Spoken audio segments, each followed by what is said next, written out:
বাড়িঘরে রান্নার জন্য যখন সাধারণ মানুষকে গ্যাস পেতে ব্যাগ পেতে হচ্ছে, তখনই রাজ্যের বিভিন্ন প্রান্তে খাবারের দোকান, রেস্টুরেন্টে ব্যবহার হচ্ছে ডোমেস্টিক গ্যাস সিলিন্ডার। অভিযোগ সব জেনেও নীরব ভূমিকা অবলম্বন করছেন খাদ্য দপ্তরের আধিকারিকরা। এবার এমনটাই ছবি উঠে এলো তেলিয়ামুড়ায়। জানা গেছে, রান্নার গ্যাসের জন্য মানুষ যখন ভিড় করছেন এজেন্সিতে, তখন ডোমেস্টিক গ্যাসের অবাধ ব্যবহার হচ্ছে খাবারের দোকানগুলোতে। অভিযোগ, তেলিয়ামুড়ার বিভিন্ন খাবারের দোকানে ডোমেস্টিক গ্যাস ব্যবহার হচ্ছে বাণিজ্যিক গ্যাস সিলিন্ডারের বদলে।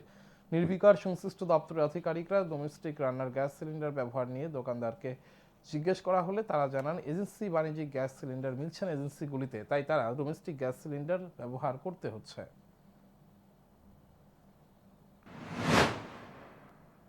কমার্শিয়াল লোন তো পাই না, অভিযোগ বলে নাই, আনে না, এর লেগে আমরা আমি তো জানাইছি না, অন্যরা জানাইছে না, কেন কইতে পারি না। এমন কোনো কেউ তো আমার এখানে আইসে না। কতদিন ধরে ইউজ করতেছেন এই গ্যাসটা? তো আজকে কত মাস কানে দিব। শিয়ালদা আর 5 কেজি 10 কেজি এটা আমরা অনেকদিন ধরে SMS করে রাখছি, গ্যাসটা এটা আইতাছে না। কী কারণে আইতাছে না আমরা এটা ঠিক বুঝতে পারতেছি না। স্যারের যোগাযোগ করলে স্যারের কিছু দিয়ে দিব, কিন্তু আইতাছে না আমরা।